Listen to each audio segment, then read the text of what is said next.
ಪರಮೇಶ್ವರಿ ದೇವಸ್ಥಾನದಿಂದ ಚಾಮುಂಡೇಶ್ವರಿ ದೇವಸ್ಥಾನದವರೆಗೆ ಬಹಳ ಹದಗೆಟ್ಟಿರುವಂತಹ ರಸ್ತೆ ಕಾಮಗಾರಿಯನ್ನ ಅಭಿವೃದ್ಧಿಪಡಿಸುವಂತಹ ಮಂಡ್ಯ ನಗರಕ್ಕೆ ಹೊಸ ರೂಪ ಕೊಡಬೇಕು ಅಂತೇಳಿ ಏನು ಮಂಡ್ಯ ನಗರ ಒಂದು 100 ವರ್ಷಗಳಿಂದ ಮತ್ತೆ ಅದೇ ಹಳೆ ರಸ್ತೆ ಅದೇ ರೋಡ್ಗೆ ಟಾರ್ ಹಾಕಿ ಅಭಿವೃದ್ಧಿಯನ್ನು ನಡೀತಾ ಇತ್ತು. ಅದಕ್ಕೊಂದು ಹೊಸ ರೂಪ ಕೊಡಬೇಕು ಅಂತೇಳಿ ಅಮೃತ್ ಯೋಜನೆಯ 2 ಮತ್ತೆ ಮುಖ್ಯಮಂತ್ರಿಗಳ ವಿಶೇಷ ಅನುದಾನದಲ್ಲಿ ಇಡೀ ನಗರದಲ್ಲಿ 13 ಕೋಟಿ ರೂಪಾಯಿಯಲ್ಲಿ ಇವತ್ತಿಂದ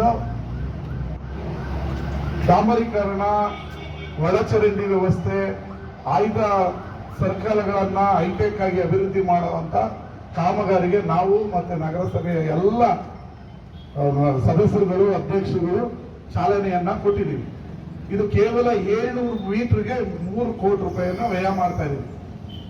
ಮೊದಲೆಲ್ಲ 3 ಕೋಟಿ ರೂಪಾಯಿಯಲ್ಲಿ 3 ಕಿಲೋಮೀಟರ್ ರಸ್ತೆಗಳನ್ನ ಡಾಂಬರೀಕರಣ ಮಾಡೋರು, ರೋಡ್ ಮೇಲೆ ಹಂಗೆ ಟಾರ್ ಹಾಕೋದು ಹೋಗೋದಿತ್ತು.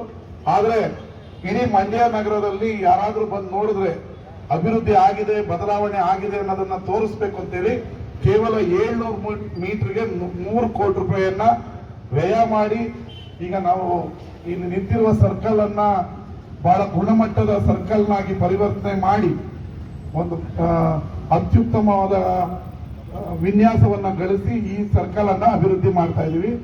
ಅದೇ ರೀತಿ ಇಡೀ ರಸ್ತೆಯನ್ನ ಮತ್ತೆ ರೀಕನ್ಸ್ಟ್ರಕ್ಷನ್ ಅನ್ನ ಮಾಡಿ ಮತ್ತೆ ಎಲ್ಲೂ ಕಡೆ ಫುಟ್ಪಾತ್ ಅನ್ನ ನಿರ್ಮಾಣ ಮಾಡಿ ಜೊತೆಗೆ ಇಡೀ ಫುಟ್ಪಾತಿನ ಒಂದು ಸೈಡಲ್ಲಿ ಹೂವಿನ ಗಿಡಗಳನ್ನ ಬೆಳೆದು ಇಡೀ ನಗರ ಸುಂದರವಾಗಿ ಈ ರಸ್ತೆ ಕಾಣಬೇಕು.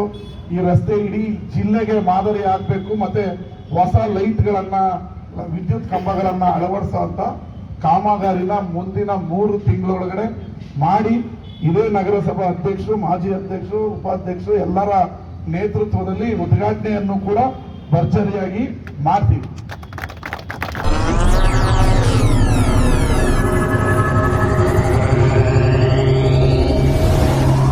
ನೀವಿನ್ನೂ ನಮ್ಮ ಚಾನೆಲ್ಗೆ ಸಬ್ಸ್ಕ್ರೈಬ್ ಆಗಿಲ್ಲ ಅಂದ್ರೆ ಈ ಕೂಡಲೇ ಸಬ್ಸ್ಕ್ರೈಬ್ ಮಾಡಿ. ಸಬ್ಸ್ಕ್ರೈಬ್ ಆದ ನಂತರ ಪಕ್ಕದಲ್ಲಿ ಕಾಣುವ ಬೆಲ್ ಐಕಾನ್ ಪ್ರೆಸ್ ಮಾಡಿ.